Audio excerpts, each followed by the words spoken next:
2011 CKP പത്മനാഭനെതിരെ CPM നടപടി സ്വീകരിച്ചത്. സംസ്ഥാന കമ്മിറ്റി അംഗമായിരുന്ന CKP പത്മനാഭനെ തരം താഴ്ത്തി മാടായി ഏരിയ കമ്മിറ്റിയിലേക്ക്. അതുമായി ബന്ധപ്പെട്ട് തനിക്കുണ്ടായ അനുഭവങ്ങളൊക്കെ തന്നെ കഴിഞ്ഞ എപ്പിസോഡിൽ CKP പത്മനാഭൻ വെളിപ്പെടുത്തിയിരുന്നു. പാർട്ടി തെറ്റിതിരുത്തൽ പ്രക്രിയയിലാണ്. എന്തൊക്കെ കാര്യങ്ങളാണ് തിരുത്തേണ്ടത് എന്ന് അദ്ദേഹം വിശദീകരിക്കുകയാണ്. ആ സംഭാഷണം നമുക്ക് തുടരാം. എല്ലാ പ്രേക്ഷകർക്കും BMH കണ്ണൂർ വിഷൻ ക്വസ്റ്റ്യൻ അവറിലേക്ക് സ്വാഗതം.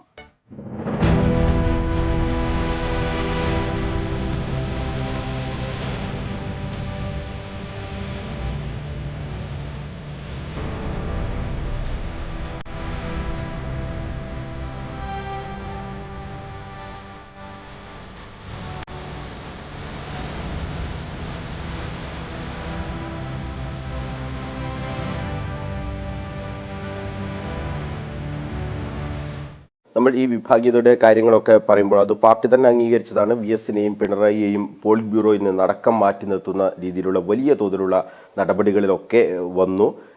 ഈ കാര്യങ്ങളൊക്കെ ചെയ്യുമ്പോൾ പാർട്ടി പിടിച്ചെടുക്കുക എന്നുള്ള ലക്ഷ്യത്തോടു കൂടി ഒരു പിണറായി വിജയനും അദ്ദേഹത്തിൻ്റെ ഒപ്പം നിൽക്കുന്ന ആളുകളും ആ ഘട്ടത്തിൽ വലിയ തോതിലുള്ള ശ്രമം നടത്തി എന്നുള്ള ഒരു വിമർശനം ഉയർന്നിരുന്നു.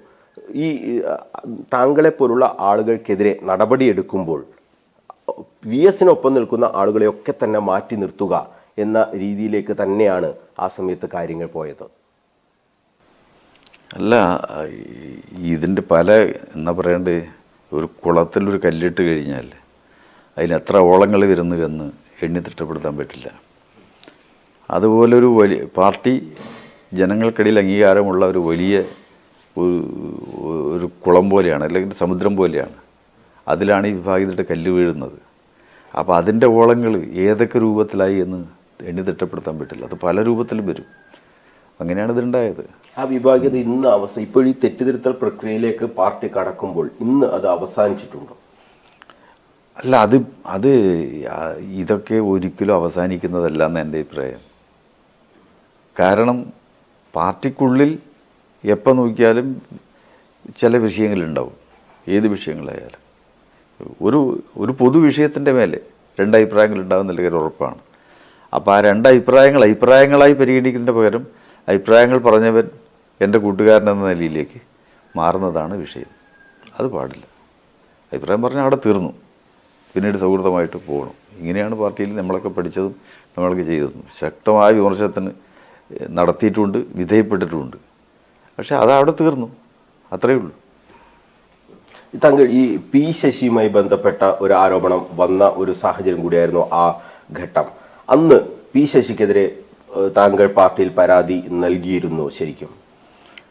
അല്ല, അത് തള്ളിക്കളയാൻ പറ്റുന്ന വസ്തുതയല്ല, അത്രയും ഞാനിപ്പോൾ പറയുന്നുള്ളൂ. അതിൻ്റെ ശരി തെറ്റ് എന്നതെല്ലാം നടന്നിക്കട്ടെ, തള്ളിക്കളയേണ്ടതല്ല. ആ വന്ന സംഭവങ്ങളെല്ലാം തള്ളിക്കളയേണ്ടതല്ല, അത്രയും ഞാൻ പറയുന്നുള്ളൂ. P ശശി ഇന്ന് മുഖ്യമന്ത്രിയുടെ പൊളിറ്റിക്കൽ സെക്രട്ടറിയായി നിൽക്കുകയാണ്. താങ്കളിപ്പോഴും? അല്ല, അത് പറഞ്ഞാൽ ഒരുപാട് ആളുടെ പേരിൽ നടപടിയെടുത്ത് പുനഃപരിശോധിച്ചിട്ടുണ്ട്. എൻ്റെ എന്തുകൊണ്ടാണെന്നുള്ള കാര്യം എന്നെ അറിയിച്ചിട്ടില്ല. എനിക്കറിയില്ല എന്തുകൊണ്ടാണ് പുനഃപരിശോധിക്കാത്തത് എന്നത്. അറിയുകയും ചെയ്യില്ല. അതിലിടയിൽ എന്നോട് ചില ചർച്ചയെല്ലാം നടത്തി ചില പുതിയ ചുമതലകൾ ഏറ്റെടുക്കാൻ വേണ്ടി പറഞ്ഞു. ഞാൻ ആ ചുമതല ഭംഗിയായി നിർവഹിച്ചു എന്നാണ് എൻ്റെ വിശ്വാസം. അതാ സഹാക്കൾ പറയും. അപ്പോൾ അത് ഇപ്പം ഞാൻ ഈ ഡയാലിസിസ് രോഗിയായപ്പോൾ ഞാൻ വിളിച്ചു പറഞ്ഞു, ഒരു നിമിഷം ഞാൻ തുടരാൻ താല്പര്യമില്ല, എന്നെ ഒഴിവാക്കണം. അപ്പോൾ അങ്ങനെ അവരാലോചിച്ചപ്പോൾ ആ ചുമതലയിൽ നിന്ന് ഇപ്പോൾ ഒഴിവാക്കിയിട്ടുണ്ട്. ആ കമ്മിറ്റിയിലുണ്ട്, ഒഴിവാക്കിയിട്ടുണ്ട്. അത് ഈ പെട്രോളിയം രംഗത്ത് ലോറി തൊഴിലാളി, ഗ്യാസ് തൊഴിലാളി, അതുപോലെ തന്നെ പിന്നെ ലോറി തൊഴിലാളിയൊക്കെ പറഞ്ഞിട്ട് 2-3 സംഘടന ഉണ്ടായിരുന്നു. അപ്പോൾ അത് ഞാനിപ്പോൾ എൻ്റെ സ്വഭാവം അതാണ്. ഉദാഹരണത്തിന് ഞാൻ ഖാദി തൊഴിലാളികളെ സംഘടിപ്പിച്ചിട്ട് കേരളത്തിലെ 11 ജില്ലയിലും സംഘടന ഉണ്ടാക്കി. CP ആണ് എന്നെ അത് ഏൽപ്പിക്കുക. അന്ന് CP ഉണ്ടാകുമ്പോൾ ഇവിടെയും മലപ്പുറത്തും മാത്രമേ അന്ന് സംഘടന ഇല്ലൂ, കോഴിക്കോട് അത്രയേ ഉള്ളൂ. അപ്പോൾ അത് ഞാൻ 11 ജില്ലയിലും ഉണ്ടാക്കി. അപ്പോൾ അന്നേരമാണ് എന്നോട് കർഷക സംഘത്തിന് ചുമതല ഏറ്റെടുക്കാൻ വേണ്ടി പറഞ്ഞു. ഞാൻ പറഞ്ഞ ഒരു കാര്യം, ഇത് ഒഴിവാക്കിയാലേ അത് ഏറ്റെടുക്കും, അല്ലാണ്ട് ഇങ്ങനെ എല്ലാം എനിക്ക് വേണമെന്നുള്ള അഭിപ്രായം എനിക്ക് പണ്ടേ ഇല്ല. അപ്പോൾ അത് പ്രകാരം തന്നെ പാർട്ടി അന്ന് ഈ ഖാദി തൊഴിലാളിയിൽ നിന്ന് തന്നെ ഒഴിവാക്കുകയും കർഷക സംഘത്തിൽ ഏറ്റെടുക്കുകയും ചെയ്തു. ആ കർഷക സംഘത്തിൽ അത് ഞാൻ എന്ത് ചെയ്തു എന്നുള്ളത് ഞാനല്ല പറയേണ്ടത്, ജനങ്ങളാണ്. അതിൻ്റെ അംഗീകാരവും ബഹുമാനവും എനിക്കിപ്പോഴും സ്നേഹവും ജനങ്ങൾ തരുന്നുണ്ട്. ഇപ്പോൾ എൻ്റെ അസുഖം അറിഞ്ഞിട്ട് തന്നെ കേരളത്തിലെ വിവിധ പ്രദേശങ്ങളിൽ നിന്ന് ആളുകൾ നേരിട്ട് വരികയും വിളിച്ചന്വേഷിക്കുകയും ചെയ്യുന്ന ഒരു സ്നേഹബന്ധം സംഘടനാ പ്രവർത്തനത്തിലൂടെ സൃഷ്ടിക്കപ്പെട്ടിട്ടുണ്ട്. അത് വലിയൊരു സന്തോഷമായിട്ട് ഞാൻ കാണുകയാണ്, എന്നെ അന്വേഷിക്കുന്നു എന്ന നിലയിൽ. അപ്പോൾ അങ്ങനെയാണ് ആ രംഗത്ത് ഞാൻ പ്രവർത്തിച്ചത്. അപ്പോൾ അത് അല്ലാതെ അധികം സ്ഥാനമാനങ്ങൾ വേണമെന്നുള്ള ആഗ്രഹം എനിക്ക് പണ്ടേ ഉണ്ടായിട്ടില്ല, ഇന്നുമില്ല. ഇപ്പോൾ ഈ ഘട്ടത്തിൽ പാർട്ടിയോട് താങ്കൾ ആവശ്യപ്പെടുകയാണോ എന്താണ് താൻ ചെയ്ത തെറ്റ് എന്ന് തുറന്നു പറയണം എന്നൊരാവശ്യം ഇപ്പോഴും താങ്കൾക്കുണ്ടോ? അത് പറഞ്ഞ് ബോധ്യം അങ്ങനത്തെ ഒരാഗ്രഹം എനിക്കില്ല. മനസ്സിന്റെ ഒരു വേദനയല്ലേ അത്? ഞാനിതിനെ എന്നോട് പലരും പറഞ്ഞു നിങ്ങൾ ഒരു കുലുക്കൂലല്ലോ. ഞാൻ പറഞ്ഞു ഞാനത് തെറ്റിയതിന് ഇന്നലെ എനിക്ക് കുലുക്കണ്ടു. എനിക്ക് ഒരു വിഷയമില്ല. ഞാൻ പണ്ടും ബസ്സിലാണ് പോയിന്, ഇപ്പോഴും കഴിയുമ്പോൾ ബസ്സിലേ പോകും. ഒരു വാശിയല്ല പറയുന്നത്, അതിൻ്റെ കാര്യങ്ങളാണ്. ജീവിത പ്രയാസമുണ്ട്, അത് വേറെ കാര്യം. ഇപ്പോഴത്തെ ഈ ചികിത്സയും കാര്യങ്ങളും എല്ലാമായിട്ട് എങ്ങനെ ഒത്തുപോകാൻ വലിയ വിഷമാണ്. പക്ഷെ അതും ഞാൻ ആരോടും പറഞ്ഞിട്ടില്ല. അപ്പോൾ ആ നിലയിൽ അങ്ങ് പോവും. പാർട്ടിയുടെ ഒരു സഹായം ഇപ്പോൾ കിട്ടുന്നുണ്ടോ ശരിക്കും? അല്ല, പാർട്ടി എന്നോട് സഹായിക്കാൻ തയ്യാറ് തന്നെയാണ്. ഏരിയ കമ്മിറ്റി എല്ലാ രൂപത്തിലും സഹായിക്കാൻ തയ്യാറാണ്. അതിലൊന്നൊരു വിഷയമില്ല. ഞാൻ വേണ്ടെന്ന് പറയാം, എനിക്ക് അലവൻസ് തരാമെന്ന് ഞാൻ വാങ്ങിയിട്ടില്ല, ഞാൻ വേണ്ടെന്നാണ് പറയുന്നത്. ഈ 11 കൊല്ലമായിട്ട് ഏരിയ കമ്മിറ്റിയിൽ നിന്ന് ഒരു പൈസയുടെ യാത്രാ ചെലവ് ഞാൻ വാങ്ങിയെന്ന് ഒരാൾക്ക് പറയാൻ കഴിയില്ല. ഈ ഇത്തരം ചർച്ചകളൊക്കെ നടക്കുമ്പോഴാണ് പയ്യന്നൂരിൽ പാർട്ടി ഫണ്ടുമായി ബന്ധപ്പെട്ട വിഷയം വരുന്നു, രക്തസാക്ഷി ഫണ്ടുമായി ബന്ധപ്പെട്ട വിഷയം വരുന്നു. അത്തരം വിഷയങ്ങൾ ഉണ്ടാകുമ്പോൾ CPM-ന്റെ ജില്ലാ സെക്രട്ടേറിയറ്റ് അംഗത്തെ ജില്ലാ കമ്മിറ്റിയിലേക്ക് തരം താഴ്ത്തുകയാണ്.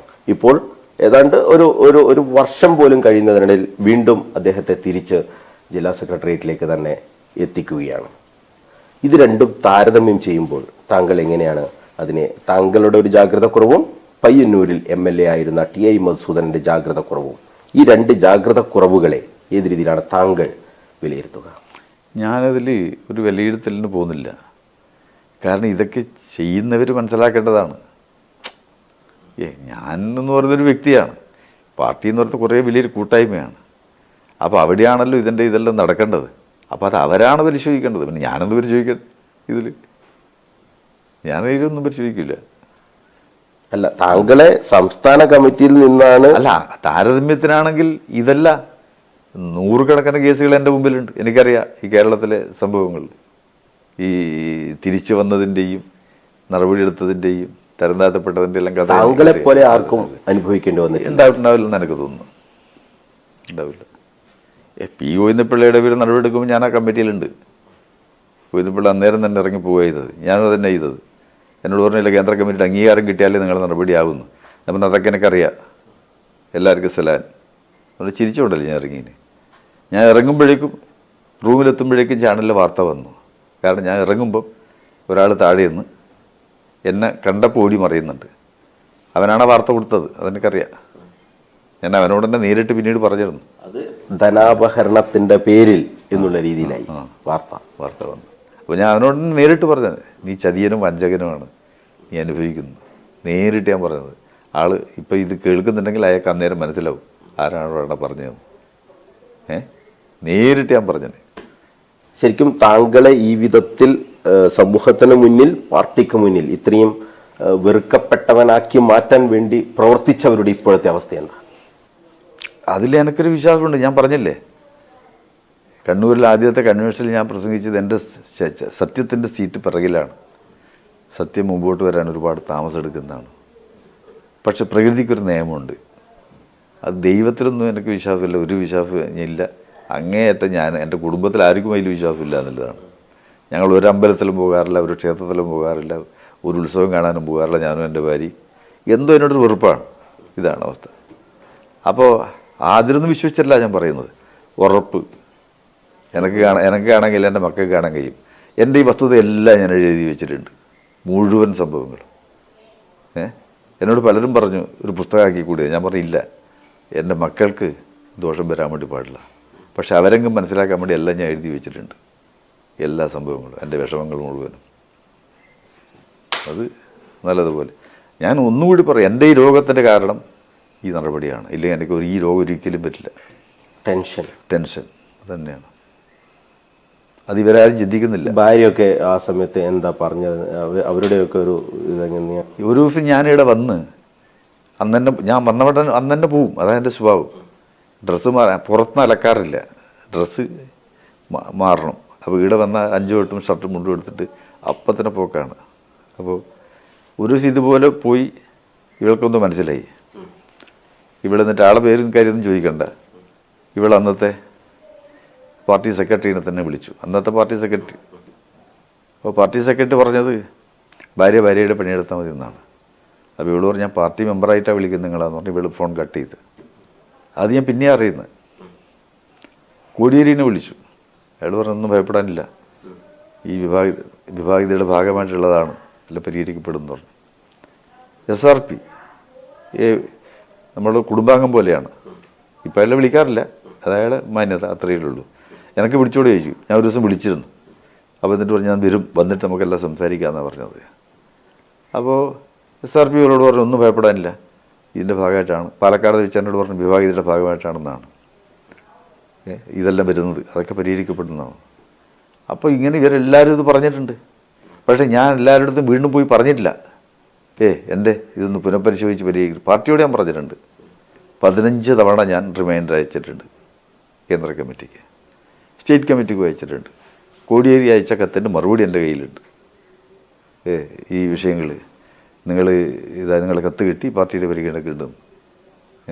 PB അംഗങ്ങൾ എന്നോട് പറഞ്ഞ കാര്യം പറയുന്നുണ്ട്, ഞാനത് പറയുന്നില്ല. അതിലൊക്കെ അവർ പറയുന്നത് താങ്കൾ ധനാപഹരണം നടത്തിയിട്ടില്ല എന്ന് പാർട്ടിക്ക് കൃത്യമായി അറിയാം എന്ന് തന്നെയല്ലേ? അറിയാം, കൃത്യമായിട്ട് അറിയാവുന്നതാണ്. അത് ഇതിൻ്റെ ഭാഗമായിട്ട് വന്നതാണ്. ധനാപഹരണം നടത്തിയെന്ന് ഞാനില്ല കമ്മിറ്റി പറഞ്ഞിട്ടില്ല. എന്നോട് പറഞ്ഞു ശ്രദ്ധക്കുറവ് എന്നാണ്.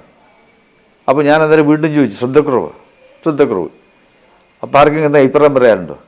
ഒരാൾ മാത്രം എഴുന്നേറ്റ് അഭിപ്രായം പറഞ്ഞു, ഇനി ഏതായാലും പ്രഖ്യാപിച്ച കാര്യം നടക്കട്ടെ എന്ന രീതി. ബാക്കി എല്ലാവരും സ്തംഭിച്ചിരിക്കുക ചെയ്തത്. ഞാൻ അപ്പോൾ തന്നെ എന്നാൽ പിന്നെ ഞാൻ പോകുന്നതെന്ന് പറഞ്ഞിട്ട് ഞാൻ അപ്പോൾ തന്നെ ഇറങ്ങി. എനിക്കതിലൊന്ന് ഒരു വിഷമം ഉണ്ടായിട്ടില്ല. കാരണം എൻ്റെ പാർട്ടിയല്ലേ, എൻ്റെ പാർട്ടി എൻ്റെ പേര് നടപടി എടുക്കുന്നത്. സ്വാഭാവികമായിട്ടും ഞാൻ ധരിച്ചെന്താ ഇന്നല്ലെങ്കിൽ നാളെ തിരിച്ചെത്തും എന്നാണ്. അത് സത്യമാണ്. അതിപ്പോൾ നിങ്ങളിപ്പോൾ പാർട്ടിയിൽ പറയേണ്ട കാര്യം പുറത്ത് പറഞ്ഞില്ലെന്ന് ചോദിച്ചാൽ, പുറത്ത് പറഞ്ഞാൽ എത്താൻ കഴിയാത്തതിലുള്ള സങ്കടം എന്തായാലും ഉണ്ട്. അല്ല, തിരിച്ചെനി ഈ സ്റ്റേറ്റ് കമ്മിറ്റിയിലോ ജില്ലാ കമ്മിറ്റിയിലോ എത്തണം എന്നുള്ളതല്ല വിഷയം. തിരിച്ച് അതൊക്കെ ഞാൻ സ്റ്റേറ്റ് കമ്മിറ്റി അംഗമാണെന്ന് വിചാരിച്ചിട്ടല്ലല്ലോ ഇതിൽ ഇറങ്ങീനെ. അതൊക്കെ അതാത് സന്ദർഭത്തിൽ പാർട്ടി തീരുമാനിക്കേണ്ടതല്ലേ. ഇപ്പോൾ ഇവിടുത്തെ പാർട്ടി ഏരിയ കമ്മിറ്റി നിലനിൽക്കണമെന്ന് പറഞ്ഞിട്ടല്ലേ ഈ 2 സമ്മേളനം കഴിഞ്ഞപ്പോഴും അവിടെ നിലനിർത്തിയത്. അവരല്ലേ തീരുമാനിക്കേണ്ടത്. ഞാൻ നിൽക്കണം എന്ന് പറഞ്ഞാൽ അവർ നിർത്തുമോ? അപ്പോൾ അതത്രേ ഉള്ളൂ. ഈ തളിപ്പറമ്പിൽ MLA ആയിരുന്നു താങ്കൾ. ഈ 5 വർഷം കഴിഞ്ഞ് ഒരു ടേം കൂടി CPM-ന്റെ രീതി അനുസരിച്ച് 2 ടേം എന്നുള്ളതാണ്.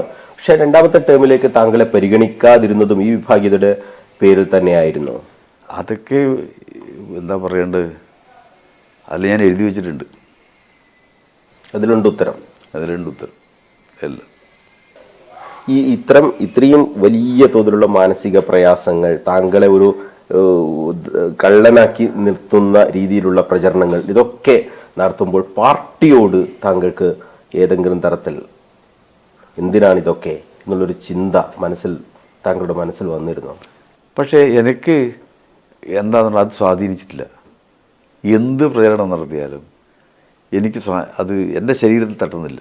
എന്താണെന്നറിയില്ല, എനിക്ക് ഒരു മരവിപ്പ് എന്ന് പറയാൻ പറ്റില്ല, എൻ്റെ ശരീരത്തിൽ തട്ടുന്നില്ല. അത് പറയുന്ന ആൾ പറഞ്ഞോട്ടെ എന്നാണ്. കാരണം എന്നെ അറിയുന്നവരറിയും, എൻ്റെ വ്യക്തിപരമായി ബന്ധപ്പെടുന്നവർ ആണല്ലോ, അവർക്കറിയാമല്ലോ. ഞാൻ രാത്രി 5 കിലോമീറ്റർ നടന്നിട്ടാണ് വരുന്നത്.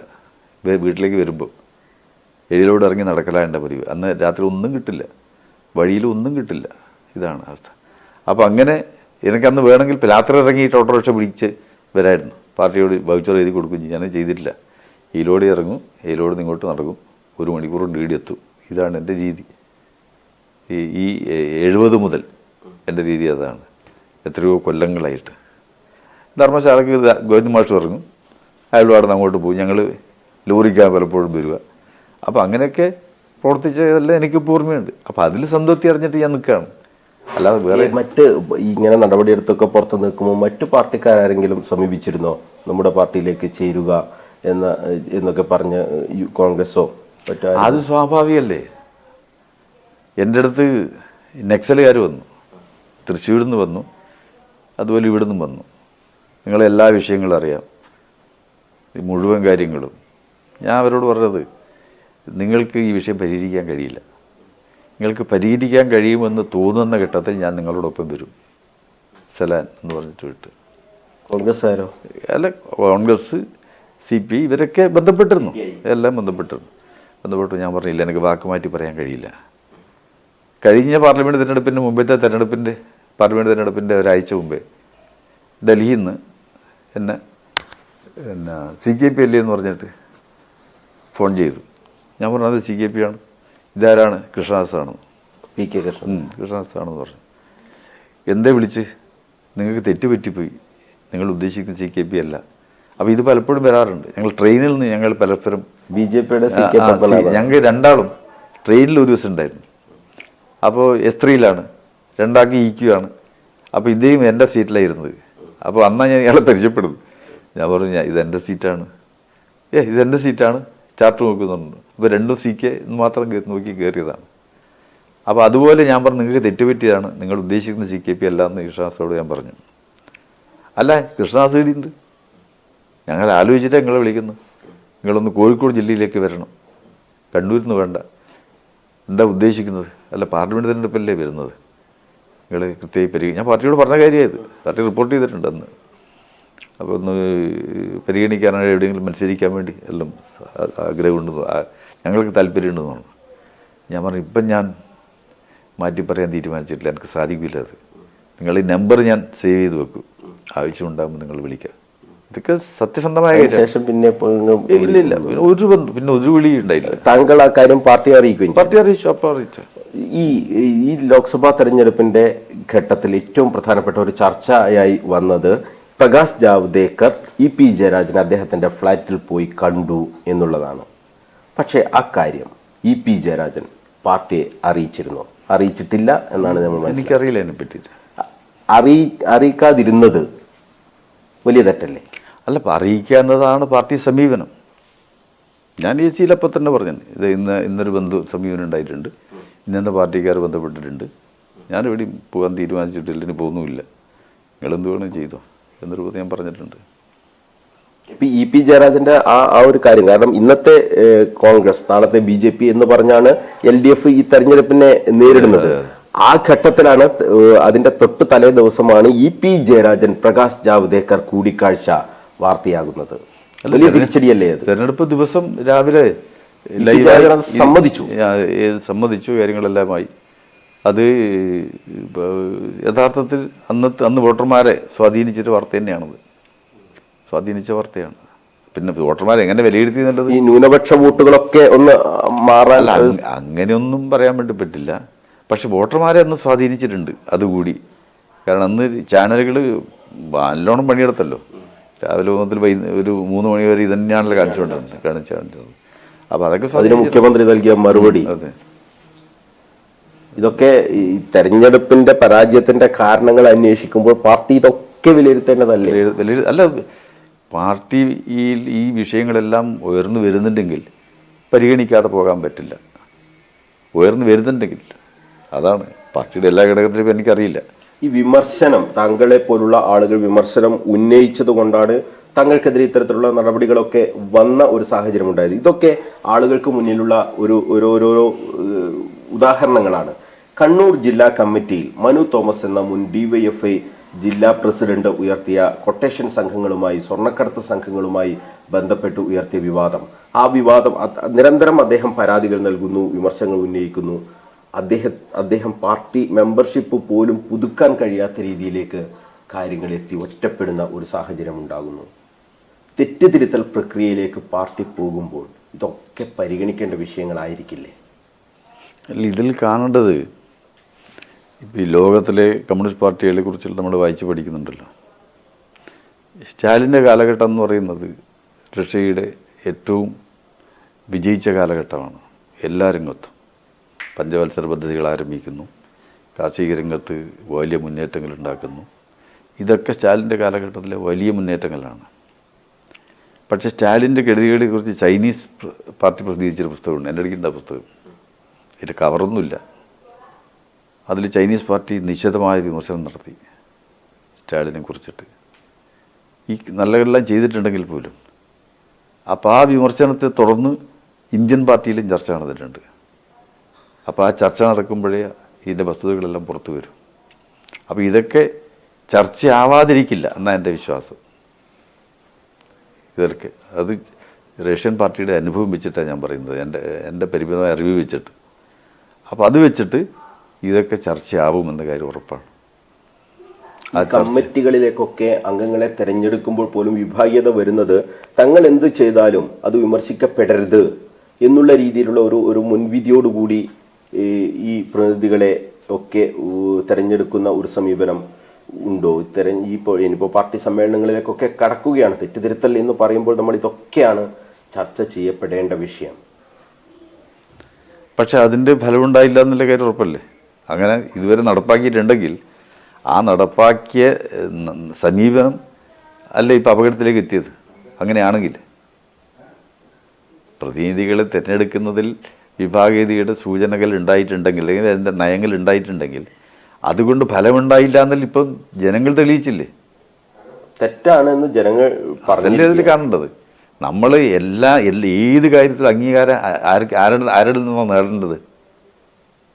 നമ്മൾ മൂന്നാൾ കൂടി ചേർന്നിട്ട് നിങ്ങൾ ബെസ്റ്റ് ഞാൻ സെക്കൻഡ് എന്ന് പറയുന്നതല്ലല്ലോ. പ്രസ്ഥാനത്തെ സംബന്ധിച്ച് അതിന് ജനങ്ങളാണ് കാര്യങ്ങളെല്ലാം തീരുമാനിക്കുന്നത്. അപ്പോൾ ജനങ്ങൾ ഒരു കൊടുങ്കാറ്റ് പോലെയല്ലേ എല്ലായിടത്തും, ഒരിടത്ത് പോലെയല്ല. ഞാൻ എല്ലായിടത്തും ബന്ധപ്പെടുന്നുണ്ട്. എൻ്റെ പഴയ ബന്ധം വെച്ചിട്ട് എല്ലാവരും എന്നെ വിളിക്കുന്നവരുണ്ട്. അതൊക്കെ ഞാൻ രഹസ്യ സ്വഭാവമുള്ളതുകൊണ്ട് ഞാൻ അങ്ങനെ പറയുന്നില്ല. അപ്പോൾ ഇവരൊക്കെ പറയുന്നൊരു കാര്യമുണ്ടല്ലോ, ഇതൊരിടത്തല്ലല്ലോ. ഇതെന്തുകൊണ്ടുണ്ടായി? അപ്പോൾ ഇതുകൊണ്ട് ഫലമുണ്ടായില്ല എന്ന് മനസ്സിലായില്ലേ? എല്ലാം ചേർന്നിട്ട് ആ പാർട്ടി ഉണ്ടാവേണ്ടത് മനസ്സിലായില്ലേ? ഇപ്പോൾ നമ്മുടെ മുന്നിൽ ബംഗാളുണ്ട്, ത്രിപുരയുണ്ട്. ബംഗാളിൽ തുടർച്ചയായുള്ള ഭരണം, അതിൽ നിന്നുണ്ടാകുന്ന വലിയ തോതിലുള്ള വിമർശനങ്ങൾ, അവിടെ പാർട്ടി ഇല്ലാതാകുന്ന ഒരവസ്ഥയാണ് ഉണ്ടാകുന്നത്. കേരളത്തിൻ്റെ അല്ല, അവിടെ മാത്രമല്ല. ഇപ്പോൾ ബംഗാളിൽ തോറ്റപ്പോൾ അന്നത്തെ മുഴുവൻ പ്രമേയം ഇവിടെയുണ്ട്, എൻ്റെ അടുക്കുണ്ട്. പാർട്ടി കേന്ദ്ര കമ്മിറ്റി അംഗീകരിച്ച് തിരിച്ചു വരും. വലിയ പ്രതീക്ഷയായിരുന്നു നമുക്കൊക്കെ തിരിച്ചു വരുന്നു. പക്ഷേ തിരിച്ചു വരാൻ പോയിട്ട് ഇപ്പോൾ ഒരു പ്രതീതി പോലും ഇല്ലാത്ത അവസ്ഥയിലേക്ക് എത്തിയില്ലേ. അവസാനത്തെ കൂട്ടുകെട്ട് കോൺഗ്രസ് ആയിട്ട് ഉണ്ടാക്കി. കോൺഗ്രസിൻ്റെ സംസ്ഥാന അധ്യക്ഷനാണ് സലീം. എൻ്റെ കൂടെ DYFയിൽ വർക്ക് ചെയ്ത സഖാവാണ്, ഞങ്ങളൊക്കെ ഒന്നിച്ച് വർക്ക് ചെയ്തതാണ്. ആ സലീമിൻ്റെ മുതുകത്ത് കൈവച്ച് നോമിനേഷൻ കൊടുക്കാൻ വേണ്ടി പോകുന്നത് ജനങ്ങൾ എങ്ങനെ കണ്ടു? തൃണമൂൽ കോൺഗ്രസിനെ അതിജീവിക്കാൻ വേണ്ടി ഈ കൂട്ടുകെട്ടിനെ എങ്ങെങ്കിലും വരട്ടെ എന്നല്ല ചിന്തിച്ചത്. അങ്ങേയറ്റം ദയനീയ പരാജയത്തിലേക്ക് പോയി, തിരിച്ചു വന്നില്ല. ത്രിപുരയിൽ ഇപ്രാവശ്യത്തെ തിരഞ്ഞെടുപ്പ് കഴിയുമ്പോഴേക്കും കഴിഞ്ഞ തവണയൊക്കെ വോട്ടുണ്ടായിരുന്നു. ഇപ്രാവശ്യം 70% BJPയുടെ വോട്ടായി മാറി ത്രിപുരയിൽ. എന്താ അടുത്ത തിരിച്ചടി നൽകിയ കാര്യത്തിൽ സംശയമില്ലല്ലോ. എവിടെയും തിരിച്ചു വരുന്നില്ല എന്നുള്ളതാണ് സത്യം. പഞ്ചാബിൽ തിരിച്ചു വന്നിട്ടില്ല, ആന്ധ്രയിൽ ഞാൻ ആന്ധ്രയിൽ ഒരു 2 വർഷം മുമ്പേ പോയപ്പോൾ അവിടെ ഹൈദരാബാദ് പാർട്ടി കേന്ദ്രത്തിൽ പോയി. പണ്ട് DYFയിൽ ഉണ്ടായിരുന്ന ആളാണ് ഇപ്പോൾ അടുത്ത സ്റ്റേറ്റ് സെക്രട്ടറി. അപ്പോൾ എനിക്ക് ഭാഷാപരമായ വിഷയമുണ്ട്. ദ്വിഭാഷീനെല്ലാം വെച്ച് സംസാരിച്ച് അയാൾ പറഞ്ഞ ആരുമില്ല, ഒരു MLA ഉണ്ടായിരുന്നു, അയാൾ CPIയിലേക്കും പോയി എന്ന് പറഞ്ഞ് ഇതാണ് അവസ്ഥ. തിരിച്ചു വന്നിട്ടില്ല, എവിടെയും തിരിച്ചു വരുന്നില്ല. ഇതെന്താണെന്ന് എൻ്റെ ഒരു ശാപവാക്കായിട്ട് പറയുന്നതല്ല, എന്തുകൊണ്ടാണെന്നത് പരിശോധിക്കണ്ടേ? ഇവിടെ ഇപ്പോൾ തിരിച്ച് വരുന്നു, ഇടവിട്ട് കഴിഞ്ഞ ലോക്സഭത്തേക്ക് പരാജയപ്പെട്ടു, അതിനുശേഷം നിയമസഭയിലേക്ക് നല്ലതുപോലെ വന്നു. അപ്പോൾ അതേ അടവ് വെച്ചിട്ട് ഇനി വീണ്ടും നമുക്ക് സമീപിച്ച് മുന്നോട്ട് പോകാൻ കഴിയുമെന്ന് പരിശോധിക്കുന്നത്. പക്ഷേ തിരിച്ചു വരുന്നില്ല. ഇതെന്താണ് എന്നത് വലിയ പരിശോധന വേണ്ട. ലോകത്തെവിടെയും ഇപ്പോൾ സോവിയറ്റ് യൂണിയൻ ആയാലും, ഹംഗറി ആയാലും, പോളണ്ട് ആയാലും, റുമാനിയ ആയാലും, ചെക്കോസ്ലോവാക്യ ആയാലും ഇതൊക്കെ തന്നെ അട്ടിമറിക്കപ്പെട്ട ഇതാണ്. സാമ്രാജ്യത്വ കൂടാതെ ഭാഗം അട്ടിമറിക്കപ്പെട്ടതാണ്. പക്ഷേ അതിജീവിക്കാൻ വേണ്ടി കഴിയുന്നില്ല. കേരളത്തിലും ഇപ്പോൾ ഏതെങ്കിലും ഘട്ടത്തിലൊരു പാർട്ടി ഒന്ന് ക്ഷയിക്കുന്ന ഒരു ഘട്ടം വന്നാൽ അവിടെ BJP കയറാനുള്ള ഒരു സാധ്യത. നേരത്തെ UDF-ഉം LDF-ഉം മാത്രം എന്നുള്ള രീതിയിലാണ്. ഇപ്പോൾ ഈ ലോക്സഭാ തെരഞ്ഞെടുപ്പോടുകൂടി തൃശ്ശൂരിൽ അക്കൗണ്ട് തുറക്കുന്ന, പാർലമെന്റിൽ അക്കൗണ്ട് തുറക്കുന്ന നിരവധി നിയമസഭാ മണ്ഡലങ്ങളിൽ BJP ഒന്നാം സ്ഥാനത്തേക്ക് വരുന്ന ഒരു സാഹചര്യം ഉണ്ടായിട്ടുണ്ട്. അപ്പോൾ ചിന്തിക്കേണ്ട ഒരു വിഷയമാണിത്. അല്ല, അതൊരു BJP 11 സീറ്റിൽ ഇപ്പം മുന്നോട്ട് വന്നതുകൊണ്ട് കേരളത്തിലെ ചില സമീപനങ്ങളുണ്ട്. ഒന്ന്, ഈ മതന്യൂനപക്ഷങ്ങൾക്ക് നിർണായക സ്വാധീനമുള്ള ഒരു സംസ്ഥാനമാണ് കേരളം.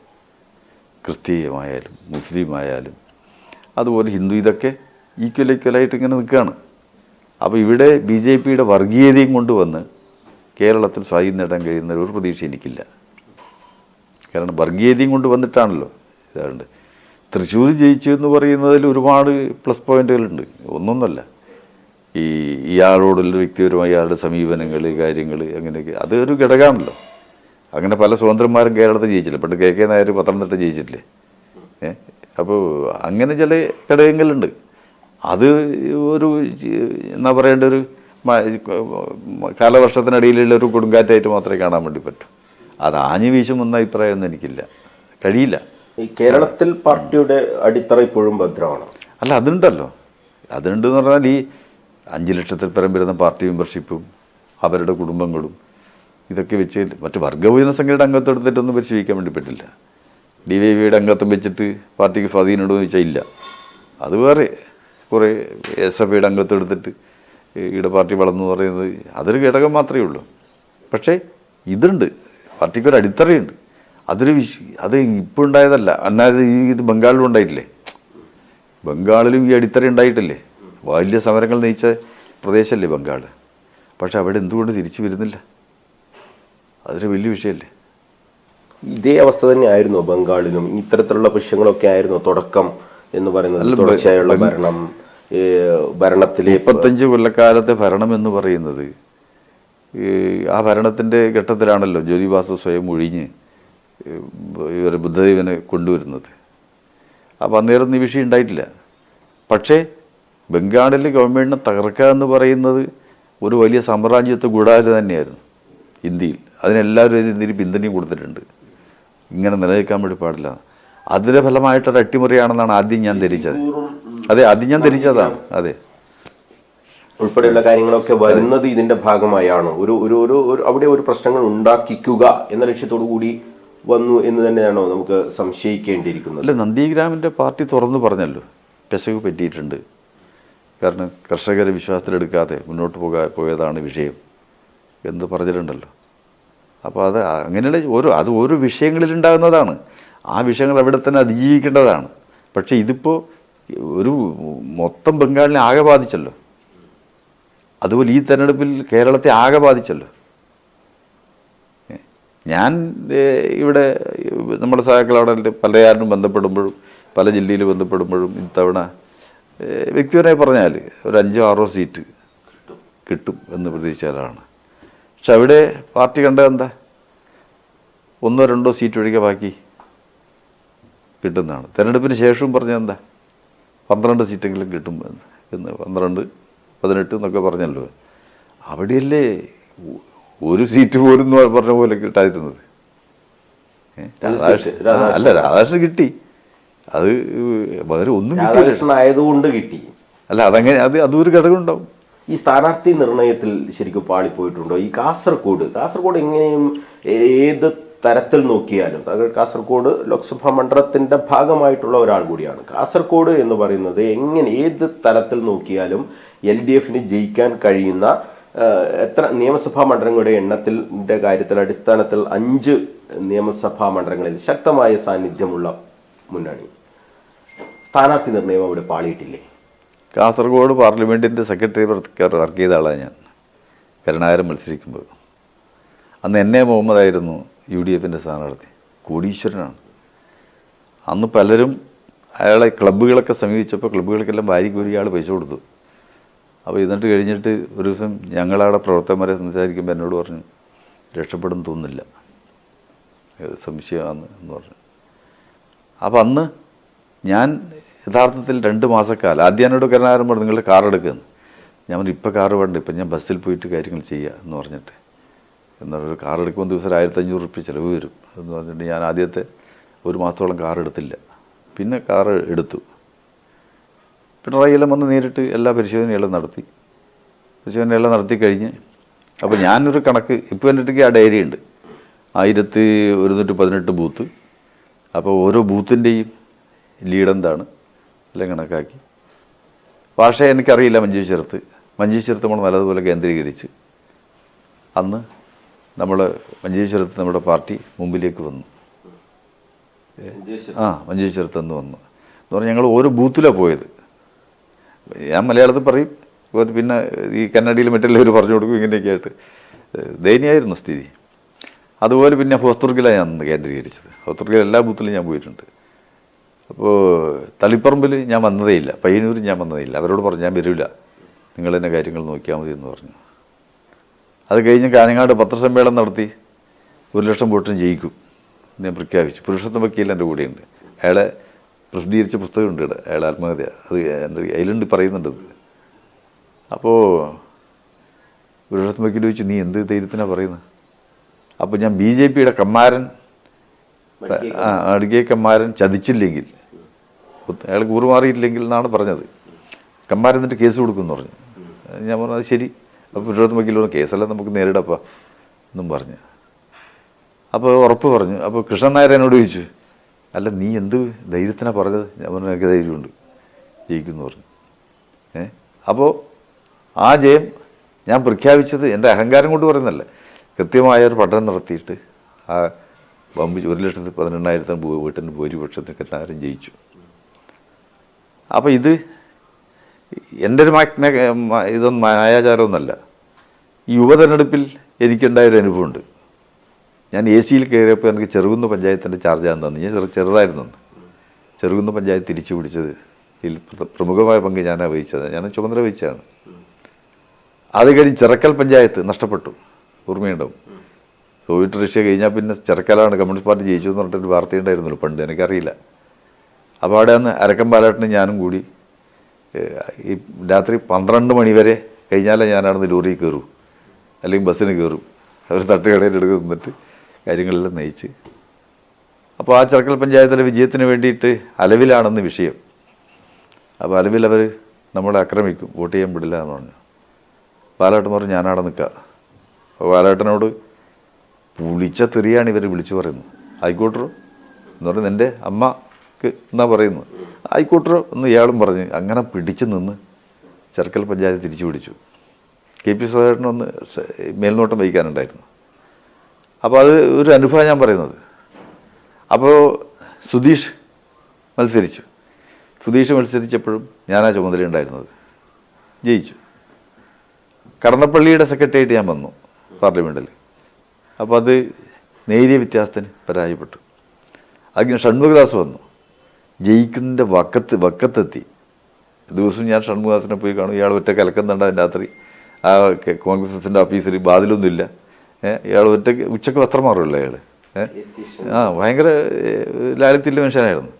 അപ്പോൾ ഞങ്ങൾ രാത്രി ഇയാൾ കുളിച്ചുകൊണ്ടിരിക്കുമ്പോഴാണ്, അലക്കിക്കൊണ്ടിരിക്കുമ്പോഴാണ് ഞങ്ങൾ ആശയവിനിമയം നടത്തൽ പോയിട്ട്. ഇയാൾ ഇതിനകത്തുന്നുണ്ടാവും. ഇങ്ങനെയാണ് ഇയാൾ സ്വയം സ്ത്രീയും സ്വയം അലക്കും, ഇങ്ങനെയൊക്കെയാണ്.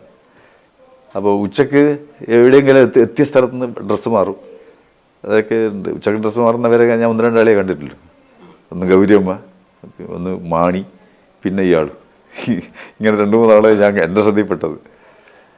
അപ്പോൾ ആ തെരഞ്ഞെടുപ്പിലും ഞാൻ വിജയിക്കുന്നതിൻ്റെ ഘട്ടത്തിലെത്തി, പരാജയപ്പെട്ടു. അത് കഴിഞ്ഞിട്ട് അബ്ദുള്ളക്കുട്ടിയുടെ സെക്രട്ടേറിയറ്റ് ഞാൻ വന്നു. ഇതൊക്കെ കണ്ണൂർ.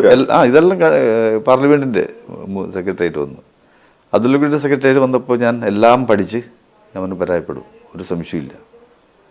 പിന്നെന്താണ്, പാർട്ടി കുറച്ചുകൂടി അലർട്ടാവണം, എങ്കിൽ ജയിക്കും. അതിന് മറ്റേ ദുർവ്യാഖ്യാനം അത് പറഞ്ഞോട്ടെ. അതോടുകൂടി പാർട്ടി ഒന്ന് അലർട്ടായി, നല്ല സജീവമായി. അബ്ദുള്ളക്കുട്ടി ജയിച്ചപ്പോൾ ഇവൻ അത്ഭുത കുട്ടിയാണെന്ന് പറഞ്ഞു. ഞാൻ പറഞ്ഞു നീ അത്ഭുത കുട്ടിയൊന്നുമല്ല, ഈ ജയത്തിൻ്റെ പിന്നിൽ ചില കഥകളുണ്ട്, ഞാൻ പറയുന്നില്ല. പാർട്ടിയുടെ സജീവതയാണ് നിന്നെ ജയിപ്പിച്ചത് എന്ന് പറഞ്ഞ് ഞാനിന്ന് ലീഡർമാരോടും പറഞ്ഞു ഇവൻ ആളൊരു ശരിയല്ലാത്തവനാണ്. ഓനോടും ഞാൻ പറഞ്ഞു ആദ്യം ഈ പാർട്ടിക്കുള്ളിൽ ആദ്യം മയിലുണ്ടായി. അപ്പോൾ അവനോട് നീ കണ്ണൂർ കേന്ദ്രീകരിക്ക്, നീ ഈ പാർട്ടിയിൽ നല്ലപോലെ വളരാൻ എനിക്ക് സാധ്യതയുണ്ടെന്നൊക്കെ പറഞ്ഞ ഒരാളാണ് ഞാൻ. പക്ഷെ അവനോടും ഇതുപോലെ ചില ശത്രുതാ മനോഭാവിയിൽ വളർന്നു വന്ന് അവന് പോയേ തീരുമെന്ന് തീരുമാനിച്ച് അവനെ പുറത്ത് ചാടിച്ചു. ഇതാണ് സ്ഥിതി. അതെന്തായിരുന്നു ശരിക്കും അബ്ദുള്ള കുട്ടി പുറത്തു പോകാനുണ്ടായ കാരണം? അബ്ദുള്ള കുട്ടി തന്നെ സ്വയം പുറത്തു പോയതാണോ? അല്ല, അത് അവൻ്റെ നിലപാട് കുറേ ചില വിഷയങ്ങളുണ്ട്. കാരണം അത് കുറേ നിലപാടുകളുണ്ട്. ആ നിലപാടുകളും കൂടി വന്നപ്പോഴാണ് പാർട്ടിയിൽ നിന്ന് പോകേണ്ടത്. അല്ലെങ്കിൽ അവനെപ്പോലത്തെ ഒരാൾ പാർട്ടി നിലനിർത്തുമല്ലോ. നല്ല എണ്ണിൽ അവന് പോകാൻ കഴിയായിരുന്നു. അപ്പോൾ ആ അബ്ദുള്ള കുട്ടി ജയിച്ചതിന് ശേഷമാണ് ഞാൻ ഈ കാസർഗോഡിൻ്റെ കരുണാകരൻ്റെ ചുമതലയിലെടുക്കുന്നത്. അപ്പോൾ ആ കരുണാകരനെ അന്ന് ജയിക്കുകയും ചെയ്തു. അപ്പോൾ രണ്ടാമത് കരുണാകരൻ മത്സരിച്ച് ജയിച്ചു. ചെറിയ വോട്ടിന് 18,000 വോട്ടിനാരും ജയിച്ചു. മൂന്നാമത് പരാജയപ്പെടുകയും ചെയ്തു. അപ്പോൾ ആ പരാജയത്തിന് ശേഷമാണ് ഇപ്പോൾ ഉണ്ണിത്താൻ വന്ന് ജയിച്ച് കയറിക്കൊണ്ടിരിക്കുന്നത്. അവിടെയാണ് ഇപ്പോഴത്തെ സ്ഥാനാർത്ഥി. അപ്പോൾ ഈ സ്ഥാനാർത്ഥിയെ വന്നപ്പോൾ ആളുകൾക്ക് അങ്ങനെ അതൃപ്തിയൊന്നും പ്രത്യക്ഷത്തിൽ കണ്ടിട്ടില്ല. അതാണല്ലോ ഇപ്പോഴത്തെ ഒരു അവസ്ഥ. ആരും പ്രത്യക്ഷത്തിൽ പറയില്ലല്ലോ, പറയില്ല. പക്ഷേ ഞാൻ മനസ്സിലാക്കുന്നു, പ്രത്യക്ഷത്തിലല്ലാതെ ജനങ്ങൾക്ക് അത് തെളിയിക്കപ്പെട്ടല്ലോ. ജനങ്ങൾ അംഗീകരിച്ചില്ല എന്നുള്ള കാര്യം തെളിയിക്കപ്പെട്ടല്ലോ. അതാണ് ഇത് വന്നത്. ആ അംഗീകരിക്കാതെ എവിടെ? കല്യാശ്ശേരിയിൽ മണ്ഡലത്തിലാണ്, ഈ പയ്യന്നൂർ മണ്ഡലത്തിലാണ്, തൃക്കരിപ്പൂർ മണ്ഡലത്തിലാണ്, അതുപോലെ ഇവിടെ എല്ലാമാണ് തിരിച്ചടി നേരിട്ടത്. അതെന്താണെന്നുള്ളത് അവിടെ ഒരു സ്ഥാനാർത്ഥി എന്നുള്ളത് നിർണായക ഘടകം തന്നെ. അവിടെ ഒരു നല്ല സ്ഥാനാർത്ഥി ഉണ്ടായിരുന്നെങ്കിൽ ഇതിനേക്കാൾ കൂടുതൽ ഒരു ഫൈറ്റ് അവിടെ കൊടുക്കാൻ കഴിയും. അല്ല, പക്ഷെ അവർ കണ്ടിട്ടുണ്ടാവുക അവരുടെ ജില്ലയിൽ ഏറ്റവും നല്ല സ്ഥാനാർത്ഥി ഏതാണെന്ന് അവർ കണ്ടിട്ടുണ്ടാവും. ഒറ്റയ്ക്ക് തീരുമാനിക്കാൻ കഴിയില്ലല്ലോ. ഒറ്റക്കൊരാൾക്ക് ഞാൻ ആ സ്ഥാനാർത്ഥിയെ തീരുമാനിക്കാൻ പറ്റില്ലല്ലോ. പാർട്ടിക്കാർ തീരുമാനിക്കാൻ പറ്റും. അപ്പോൾ അവർ കണ്ടത് ഏറ്റവും നല്ല സ്ഥാനാർത്ഥി ഇതാണെന്നാണ്. പക്ഷേ ഇവിടെ ഇപ്പോൾ കണ്ണൂർ ഞാൻ ഒരു ദിവസം ചേരാനെ വിളിച്ചു സതീഷ് ചന്ദ്രന് കഴിയാത്തത് എം വി ബാലകൃഷ്ണൻ മാസ്റ്റർക്ക് കഴിയും എന്ന് നമുക്ക് ചിന്തിക്കാൻ കഴിയുമോ? കെ പി സതീഷ് ചന്ദ്രൻ താങ്കൾ നേരത്തെ പറഞ്ഞതുപോലെ ഒരു ലാളിത്യം കൊണ്ട് നടക്കുന്ന ഒരു നേതാവാണല്ലോ. ഞങ്ങൾ ഒന്നിച്ച് വർക്ക് ചെയ്തതാണ്. സതീഷ് ചന്ദ്രൻ ഞാൻ ഒരുപാട് വർക്ക് ചെയ്തതാണ്. സതീഷ് ചന്ദ്രന് കുറേ ഗുണങ്ങളുണ്ട്, നല്ലപോലെ ഗുണങ്ങളുണ്ട്, ലാളിത്യമുണ്ട്, കാര്യങ്ങളെല്ലാം ഉണ്ട്. പക്ഷേ ഒരു സ്ഥാനത്തേക്ക് 2 സ്ഥാനാർത്ഥികളെ പറ്റില്ലല്ലോ, ഒരാളെയല്ലേ പറ്റൂ. അപ്പോൾ അതിൽ ഇവർ കണ്ടത് അടുത്ത എല്ലാവരും കൂടി ചേർത്ത് തീരുമാനിച്ചത് ഇയാളെയാണ്. പക്ഷേ അയാളെ ജനങ്ങൾ അംഗീകരിച്ചില്ല. അയാളെ മാത്രമല്ല, കേരളത്തിൽ ഏടി അംഗീകരിച്ചില്ലല്ലോ. ഈ ശൈലജ ടീച്ചറുടെ കാര്യം വലിയതുള്ള ചർച്ചയിലേക്കൊക്കെ വരുന്ന ശൈലജ ടീച്ചർ കേരളത്തിൻ്റെ മുഖ്യമന്ത്രിയായി വരാൻ സാധ്യതയുള്ള ഒരു നേതാവായിട്ട് വലിയ തോതിലുള്ള പ്രചരണങ്ങളൊക്കെ നടത്തുന്നു. താങ്കൾ നേരത്തെ സൂചിപ്പിച്ചതുപോലുള്ള വിഭാഗീയതയുടെ ഒരു കണിക ഇപ്പോൾ അവിടെ നിൽക്കുകയാണോ? ശൈലജ ടീച്ചറെ ഈ വടകരയിൽ സ്ഥാനാർത്ഥിയാക്കിയത് ഒതുക്കാൻ വേണ്ടിയാണ് എന്നുള്ള പ്രചരണം വലിയ തോതിൽ വടകരയിൽ അത് വലിയ തോതിൽ ഉണ്ടായി, മട്ടന്നൂരിലടക്കം ഉണ്ടായി. അല്ല, അങ്ങനെ പ്രചരണം അവിടെ കൊണ്ടുപിടിച്ച് നടത്തിയിരുന്നു. സത്യമാണ്. ഇങ്ങനെ നിർത്തിയത് തന്നെ ഇതിനു വേണ്ടിയാണ് നല്ല രൂപത്തിൽ പ്രചരിപ്പിച്ചിരുന്നു. പിന്നെ ഈ തെരഞ്ഞെടുപ്പ് പൊതുവേ പത്രത്തിലൂടെയുള്ള വ്യക്തിപരമായ ബന്ധങ്ങളിൽ കൂടിയെല്ലാം പരിശോധിച്ച് നോക്കുമ്പോൾ ഏറ്റവും കൂടുതൽ ഈ വിവിധ ചർച്ചകൾ കേന്ദ്രീകരിച്ചൊരു മണ്ഡലമാണ് ആ മണ്ഡലം. വർഗീയത എല്ലാം അതെങ്ങനെ വന്നു എന്നുള്ളത് അത് നമുക്ക് അതിജീവിക്കാൻ കഴിയില്ല എന്നത് വലിയ വിഷയമാണ്. കാരണം നല്ലതുപോലെ പാർട്ടിയുള്ള സ്ഥലമാണ്. പാർട്ടി വളരെ കൂറുള്ള ജനതയാണ്. അതൊരു വല്ലാത്ത വികാരമാണ് അവിടെയൊക്കെ. ആരെങ്കിലും പൊതുയോഗത്തിനൊക്കെ പോകുമ്പം കലാപരിപാടി കൂടി ഉണ്ടെന്ന് കേട്ട് കഴിഞ്ഞാൽ പായും തെരച്ചു കെട്ടിയിട്ട് അമ്മയും മക്കളും എല്ലാം കൂടെ മുമ്പിൽ നടന്ന് ഇവിടെ വന്ന് പായും വിരിച്ച് കിടന്ന് നിൽക്കുന്ന ജനങ്ങളല്ലേ, അത്ര കൂറുള്ള ജനങ്ങളല്ലേ. അവിടെയല്ലേ ഈ സംഭവം നടന്നത്. സ്ഥാനാർത്ഥി നിർണയമല്ല ഘടകം എന്ന് കാണിക്കാൻ കൂടിയാണ് ശൈലജ ടീച്ചറെ വടകരയിൽ നിർത്തിയത് എന്നുള്ള ഒരു വിമർശനം വന്നാൽ അതും ശരി എന്ന് പറയേണ്ടി വരില്ലേ? സ്ഥാനാർത്ഥിക്ക് പിന്നെ വ്യക്തിത്വം ഉണ്ടല്ലോ. അതില്ലേ പിന്നെ ഈ ജനാധിപത്യത്തിൽ വ്യക്തിനെ നിർത്തിയിട്ട് സ്ഥാനാർത്ഥി നിർണയമാണ് പരാജയത്തിന് കാരണം എന്നൊരു ചർച്ച സംസ്ഥാന കമ്മിറ്റിയിൽ വരികയാണെങ്കിൽ കെ ശൈലജ മോശം സ്ഥാനാർത്ഥിയാണോ എന്ന ഒരു തിരിച്ചൊരു ചോദ്യം അവിടെ ഈ നേതാക്കൾക്ക് ചോദിക്കാനുള്ള ഒരു അവസരമല്ലേ? ശൈലജ വലിയൊരു അംഗീകാരമുള്ള മന്ത്രിയായതോടുകൂടി അതിൽ 1-2 കാര്യങ്ങൾ അതിജീവിച്ചതോടുകൂടി അവർക്കൊരു പേരുണ്ട്. അതൊരു സത്യമാണ്. സ്ത്രീകൾക്കിടയിൽ വലിയൊരു അംഗീകാരമൊക്കെ ഉണ്ട്. പക്ഷേ അതൊക്കെ അട്ടിമറിക്കപ്പെട്ടല്ലോ. അവിടെ സ്റ്റേറ്റ് കമ്മിറ്റിയിൽ എന്ത് ചർച്ച നടക്കുന്നതല്ല ചോദ്യം. സ്റ്റേറ്റ് കമ്മിറ്റി ഇനി ഇതൊന്നുമല്ല ശരി എന്ന് പറഞ്ഞാലും ഇവിടെ അട്ടിമറിക്കപ്പെട്ടല്ലോ. ആ വസ്തുതയിലേ കാണുന്നുണ്ട്. അതിന് നിങ്ങൾ 100,000 ചോദ്യങ്ങൾ ചോദിച്ചിട്ടോ സ്റ്റേറ്റ് കമ്മിറ്റിയോട് ചോദിച്ചിട്ടോ ജില്ലാ കമ്മിറ്റിയോട് ചോദിച്ചിട്ടോ ഈ മണ്ഡലം കമ്മിറ്റിയോട് ചോദിച്ചിട്ടോ കാര്യമില്ല. എല്ലാവരും ഐക്യരൂപത്തിൽ പ്രവർത്തിച്ചു, പക്ഷേ അതിജീവിക്കാൻ കഴിഞ്ഞില്ല. നമ്മൾ ഈ സംഭാഷണം അവസാന ഘട്ടത്തിലേക്ക് പോകുമ്പോൾ പിണറായി വിജയന്റെ ശൈലി ഈ തെരഞ്ഞെടുപ്പിൽ വലിയ തോതിൽ തിരിച്ചടിയായി എന്ന് എല്ലാവരും ഇങ്ങനെ പറഞ്ഞുകൊണ്ടിരിക്കുകയാണ്. അദ്ദേഹത്തിൻ്റെ പല മൈക്ക് ഓപ്പറേറ്ററോട് കാണിച്ച കാര്യങ്ങളടക്കം നമ്മൾ കാണുകയാണ്. കുറ്റം പറയാൻ കഴിയുമോ അങ്ങനെ ചിന്തിക്കുന്ന ആളുകളെ? പിണറായിയുടെ ശൈലി ശരിയല്ല എന്ന് ചിന്തിക്കുന്നവരെ നമുക്ക് കുറ്റം പറയാൻ കഴിയുമോ? അല്ല, നമ്മുടെ പാർട്ടിയിൽ എം വി രാഘവൻ പോയപ്പോൾ ഭയങ്കര ചർച്ച നടന്നു. ഇയാൾ പണ്ടേ പോണ്ടതാണ്, കാരണം ഇയാൾ പൊതുയോഗങ്ങളിൽ ശത്രുവിനെ കടന്നാക്രമിക്കുന്നു. അപ്പോൾ എനിക്ക് നല്ല ഓർമ്മയുണ്ട് അന്ന് പാർട്ടി പറഞ്ഞത്, ഈ പാർട്ടി ശത്രുക്കളെ വെറുപ്പിക്കലല്ല പാർട്ടി രീതി, പാർട്ടി ശത്രുക്കളെ കൂടി മിത്രങ്ങളാക്കാൻ കഴിയുന്നതാണ് പാർട്ടി രീതി. അതാണ് അഭിസംബോധനയും പ്രസംഗത്തിൻ്റെ ഉള്ളടക്കം, അങ്ങനെയാണ് വേണ്ടത്. പക്ഷെ രാഘവനുള്ളപ്പോൾ ആരും പറഞ്ഞിട്ടില്ല. ഞാൻ വ്യക്തിരെ പറഞ്ഞു കഴിഞ്ഞാൽ അയാൾക്കെതിരെ കടുത്ത വിമർശനം നടത്തിയ ആദ്യത്തെ ഒരാൾ ഞാനാണ്. വിഷയമൊന്നും ചോദിക്കണ്ട. എം വി രാഘവനെതിരെ അതിശക്തമായിട്ട് ആദ്യം. എന്നിട്ട് അന്ന് സ്റ്റേറ്റ് അന്വേഷണ കമ്മീഷനെ വെച്ചു. ടി.കെ. രാമകൃഷ്ണൻ, കെ.എൻ. രവീന്ദ്രനാഥും വന്ന് അന്വേഷിച്ചു. ഞാൻ വസ്തുതയെല്ലാം തുറന്നു പറഞ്ഞു. അവസാനം രാഘവൻ്റെ മേലെ നടപടിയുണ്ടായി അന്ന്. അപ്പോൾ ഞാൻ എൻ്റെ കാര്യം പറയാണ്. അപ്പോൾ അതിലൊന്നൊരു ഭയമില്ല. താങ്കളെ പോലുള്ള ഒരാൾ, പിണറായി വിജയനെ പോലുള്ള ഒരാൾക്കെതിരെ ഇങ്ങനെ വിമർശനം അല്ല ഞാൻ പറയുന്നത്. അപ്പോൾ ഞാൻ പറഞ്ഞു വന്നത്, രാഘവൻ പോയപ്പോൾ ആ വിമർശനം നടന്നു. അപ്പം അന്ന് പറഞ്ഞത് ജനങ്ങളെ മിത്രങ്ങളാക്കി മാറ്റലാണ് നിലപാട്. അതാണ് നിലപാട്. അപ്പോൾ ആ നിലപാടിന് വിരുദ്ധമായിട്ട് ആര് ചെയ്താലും അത് തെറ്റാണ്. ജനങ്ങളെ മിത്രങ്ങളാക്കി മാറ്റാനാണല്ലോ പരിശ്രമം, ജനങ്ങൾ വെറുപ്പിക്കലല്ലോ. അത് ഉറപ്പാണ്. അത് ആര് ചെയ്താലും, ഞാൻ ചെയ്താലും തെറ്റാണ്. ആ തെറ്റാണ് തിരുത്തപ്പെടേണ്ടത്. അല്ല, ഞാൻ ചെയ്താലും തെറ്റാണ്. ആ തെറ്റായി കാണുക തന്നെ വേണം. അതാണ്. തെറ്റ് തിരുത്താതെ ഇനി നമുക്ക് മുന്നോട്ട് പോകാൻ കഴിയില്ല. അല്ല, അത് പാർട്ടി അംഗീകരിച്ചല്ലോ. തെറ്റ് നല്ലതുപോലെ പറ്റിയിട്ടുണ്ട്, ഇത് തിരുത്താതെ മുന്നോട്ട് പോകാൻ കഴിയില്ല. അത് എവിടെ നിന്ന് തുടങ്ങണം, അതാണ് വിഷയം. അപ്പോൾ അതിലാണ് ഞാൻ ആദ്യം നമ്മൾ തുടങ്ങി വെച്ചത്. അത് തിരുത്തൽ കീഴെ ഈ ബൂത്തിൻ്റെ അവസ്ഥ വെച്ചാണ് ഞാൻ പറഞ്ഞത്. ഇവിടെ ഒരു തെറ്റും ഇവിടുത്തെ പാർട്ടി സഹാക്കൾ ചെയ്തിട്ടില്ല.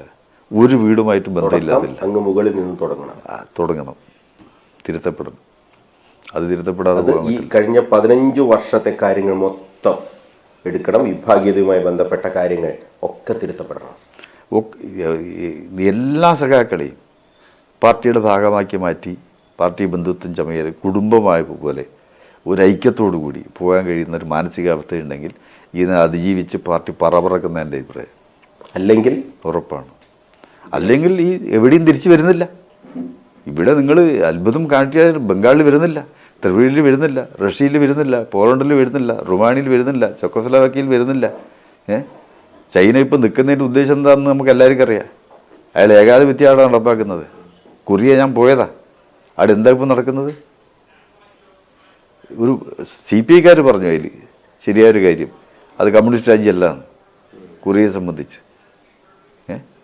ചൈനയെ നമുക്ക് അതേ രീതിയിൽ തന്നെ പറയേണ്ടി വരുന്ന ഒരു സാഹചര്യമാണ് വരുന്നത്. അങ്ങനെ തന്നെയാണ് വരുന്നത്. അവിടുത്തെ സമീപത്തിൽ എനിക്ക് യോജിപ്പില്ല. അയാൾ ഭരണഘടന തിരുത്തിയിട്ട് ആജീവനാന്ത പ്രസിഡന്റായിട്ട് ഞാൻ തന്നെ വരണം, പാർട്ടി സെക്രട്ടറി ഞാൻ തന്നെ വരണം തീരുമാനിച്ചില്ലേ? അതൊരു പാർട്ടി രീതിയാണോ? ഏകാധിപത്യമാണോ? അതൊരു പാർട്ടി രീതിയല്ലേ ഉള്ളൂ. അത്തരം ഏകാധിപത്യ രീതികൾ കേരളത്തിലെ CPM-ലും ഉണ്ട് എന്നുള്ള വിമർശനം. അല്ല, അത് നടക്കില്ല. ഏകാധിപത്യം നടപ്പാക്കാൻ ആരെങ്കിലും സ്വയം ശ്രമിച്ചാൽ തന്നെ എനിക്ക് തോന്നുന്നില്ല അത് ഈടെ നടപ്പാക്കാൻ കഴിയുന്നു. അതിനൊക്കെ ചോദ്യം ചെയ്യാനുള്ള ആളുകളൊക്കെ കേരളത്തിൽ. എന്തായാലും ബംഗാളും ത്രിപുരയും പോലുള്ള ഒരു പാർട്ടിന്റെ അവസ്ഥ കേരളത്തിൽ ഉണ്ടാകില്ല. അതാണ് നമ്മുടെ പ്രതീക്ഷ. അതാകില്ല എന്ന് നമുക്ക് ഉറപ്പിച്ച് പറയാൻ പറ്റില്ല. അതാണ് നമ്മുടെ പ്രതീക്ഷ. പക്ഷേ തിരിച്ചെവിടെയും വരുന്നില്ല. അതിൽ നിന്ന് പാഠം ഉൾക്കൊണ്ടുകൊണ്ട് ഇവിടെ തിരുത്താൻ അവസരമുണ്ട്. അവിടെ കുറച്ച് കുഴിയിൽ തന്നെയാണ്. ഇവിടെ നമ്മൾ കരയിലാണുള്ളത്, കുഴിയിലേക്ക് വീഴാതിരിക്കണം. അതേ ഉള്ളൂ. CKP പത്മനാഭൻ എന്താണ് എന്നതിന്റെ ഒരു രത്നച്ചുരുക്കമാണ് പ്രേക്ഷകർക്ക് ലഭിച്ചിട്ടുണ്ടാകുക. 11-12 വർഷങ്ങൾക്ക് മുമ്പ് അദ്ദേഹത്തെ CPM-ന്റെ സംസ്ഥാന കമ്മിറ്റിയിൽ നിന്നും ജാഗ്രത കുറവിന്റെ പേരിൽ എന്ന് പാർട്ടി രഹസ്യമായി പറഞ്ഞ ഒരു നടപടിക്ക് വിധേയനായ ഒരാളാണ് അദ്ദേഹം. 26 ലക്ഷത്തോളം രൂപ അപഹരിക്കപ്പെട്ടു എന്ന് കണ്ടെത്തി, അതേ തുടർന്നാണ് നടപടിയെന്ന് പുറത്ത് പ്രചരിപ്പിക്കപ്പെടുകയും ചെയ്തു. അതിന് പാർട്ടി ഇതുവരെ വ്യക്തമായ ഒരു ഉത്തരം ഈ 12 വർഷത്തിന് ശേഷവും CKP പത്മനാഭന് നൽകിയിട്ടില്ല. ഏറെ വേദനയോടെയാണ് അദ്ദേഹം ഇക്കാര്യം കണ്ണൂർ വിഷനോട് വ്യക്തമാക്കിയിട്ടുള്ളത്. വലിയ സങ്കടമുണ്ട് അദ്ദേഹത്തിന്. ആ തെറ്റ് പാർട്ടി തിരുത്തേണ്ടത് തന്നെയാണ്. തെറ്റുതിരുത്തൽ പ്രക്രിയയിലേക്ക് പാർട്ടി കടക്കുമ്പോൾ ഇത്തരം കാര്യങ്ങളിൽ കൂടി ഞങ്ങൾക്ക് പറ്റിയ തെറ്റ് എന്താണ് എന്ന് ഏറ്റുപറയാൻ CPM പോലുള്ള ഒരു സംഘടന ഇനിയും വൈകരുത്. അദ്ദേഹത്തിന്റെ അവസാന കാലത്തേക്കെങ്കിലും ഒരു നീതി പാർട്ടി അദ്ദേഹത്തോട് പുലർത്തണം എന്ന ഒരഭ്യർത്ഥനയോടെ കണ്ണൂർ വിഷൻ BMH ക്വസ്റ്റ്യൻ അവർ ഇവിടെ പൂർണ്ണമാവുകയാണ്. മനസ്സ് തുറന്ന് ഞങ്ങളോട് കാര്യങ്ങൾ വിശദീകരിച്ച CKP പത്മനാഭന്, അദ്ദേഹത്തിന് ശാരീരികമായ പ്രയാസങ്ങളുണ്ട്. ഡയാലിസിസ് ചെയ്തുകൊണ്ടാണ് അദ്ദേഹം ഇപ്പോഴും പാർട്ടി പ്രവർത്തനങ്ങളിലൊക്കെ തന്നെ സജീവമാകുന്നത്. മറ്റ് ആരെങ്കിലുമായിരുന്നുവെങ്കിൽ ഇത്തരത്തിലുള്ള വലിയ തോതിലുള്ള ആരോപണം, ഇല്ലാത്ത ആരോപണം അദ്ദേഹത്തിൻ്റെ പോലുള്ള ഒരാൾ കേൾക്കേണ്ടി വന്നിട്ടുണ്ടെങ്കിൽ പാർട്ടി പ്രവർത്തനത്തിൽ നിന്നൊക്കെ മാറി എന്നേ പോകുമായിരുന്നു എന്ന് നമുക്ക് ഊഹിക്കാവുന്നതേയുള്ളൂ. പക്ഷേ പാർട്ടിയാണ് അദ്ദേഹത്തെ വളർത്തിയത്, പാർട്ടിയാണ് അദ്ദേഹത്തെ നയിച്ചത്. ആ ചിന്തയിൽ അദ്ദേഹം ഇപ്പോഴും പാർട്ടി പ്രവർത്തനങ്ങളുമായി ഏരിയ കമ്മിറ്റിയിലടക്കം പങ്കെടുത്തുകൊണ്ട് ആ പ്രവർത്തനങ്ങൾ മുന്നോട്ട് കൊണ്ടുപോവുകയാണ്. എന്തായാലും ഒരിക്കൽ കൂടി അദ്ദേഹത്തിന് എല്ലാവിധ ഭാവുകങ്ങളും ആശംസകളും. അദ്ദേഹത്തിന്റെ പേരിൽ ഉന്നയിക്കപ്പെട്ടിരിക്കുന്ന ആരോപണം ശരിയല്ല എന്ന് പാർട്ടി തുറന്നു പറയുന്ന ഒരു അവസ്ഥയിലേക്ക് എത്തുന്ന ഒരു ദിവസത്തിനു വേണ്ടി നമുക്ക് കാത്തിരിക്കാം. എല്ലാവിധ ആശംസകളും. അടുത്ത ഒരു അതിഥിയുമായി നമുക്ക് അടുത്തയാഴ്ച വീണ്ടും കാണാം. നന്ദി, നമസ്കാരം.